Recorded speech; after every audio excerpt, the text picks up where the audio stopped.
안녕하세요. 직구남TV입니다. 자취를 처음 시작하는데 혹은 이사를 가야 하는데 뭐부터 해야 할지, 뭘 어떻게 해야 할지, 어떤 집을 구해야 할지 잘 모르고 막막하시죠? 이제 그 방법을 알려드리겠습니다.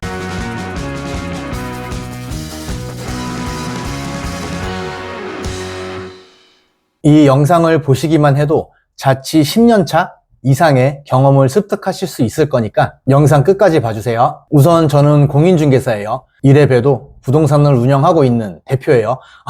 저 같은 부동산 놈들이 하는 말들은 사실 좀 단어가 어렵고 말이 어려워서 이해하기가 좀 힘드시죠? 뭐 임대인, 임차인, 보증금, 가계약금, 계약금, 중도금, 잔금.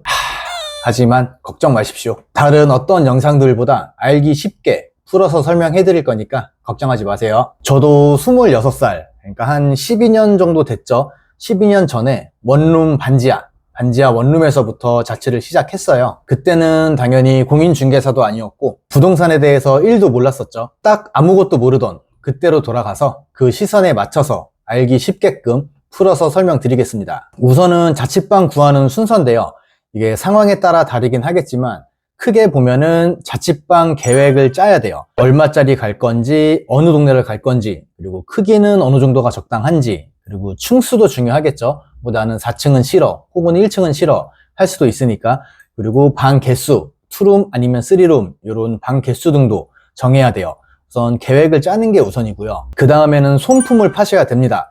유튜브나 네이버, 직방, 다방 보면은 매물들 요즘 많이 나와요. 물론 뭐 허위 매물들도 많겠지만 그 허위에 대한 것도 따로 내용 담을 거니까 그건 나중에 말씀드릴게요. 이렇게 집에 누워서건 컴퓨터 앞에 앉아서 손품은 좀 파셔야 돼요. 이게 왜냐면은 내가 원하는 조건의 매물들의 시세는 어느 정도 아셔야 돼요.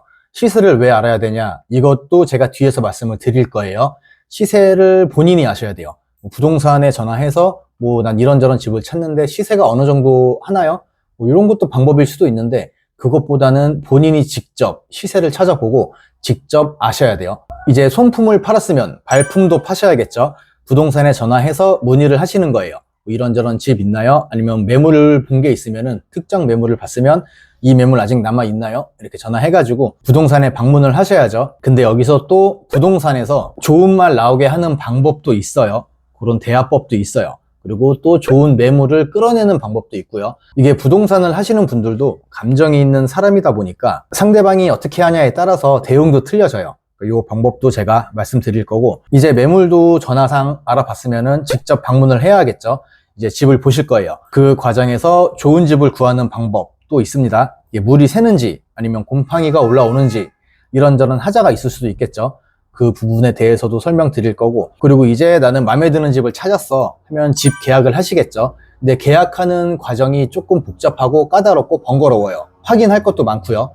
우선은 이 집이 안전한 집인가, 이게 물리적인 안전도 있고 갑자기 막 집이 무너지고 물이 새고 벽에 구멍이 뚫리고 이런 물리적인 안전도 안전이지만 이게 법적인 안전도 있죠. 권리상의 안전. 그러니까 쉽게 말해서 내 보증금 지킬 수 있나, 보증금 날아가는 집 아닌가, 이런 거 확인하셔야 되고요. 그리고 집주인이랑 보증금이랑 월세, 이게 조정이 어느 정도 가능한지, 그리고 옵션들, 뭐 풀옵션이라면 상관이 없지만 만약에 옵션이 없는데 내가 필요한 게 있다, 이런 것도 주인하고 협의 볼 필요 있겠죠. 그리고 하자가 만약에 있어요. 뭐 갔는데 도배가 찢어져 있고 장판이 찢어져 있다, 그러면은 이 부분도 주인하고 협의를 해야겠죠.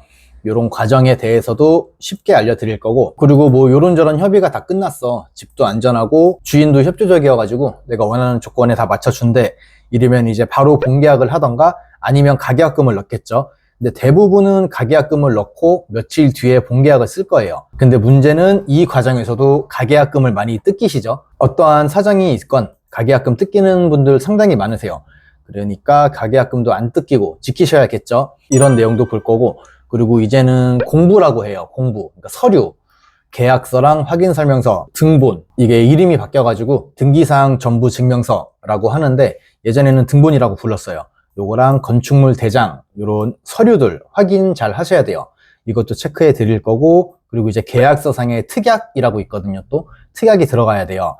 이게 뭐 하자가 있나, 아니면 내가 만약에 전세를 갈 건데 전세 대출이 안 나오면 어떻게 해요? 이런 거 다 특약에 들어가셔야 되고요. 그리고 계약금은 얼마가 적당한지, 그리고 중도금은 넣어야 하는지, 그리고 중개 보수, 복비라고들 많이 하시죠. 이 복비는 얼마가 맞는지, 이 부동산 놈들이 복비를 더 받은 건 아닌지 체크 당연히 하셔야겠죠.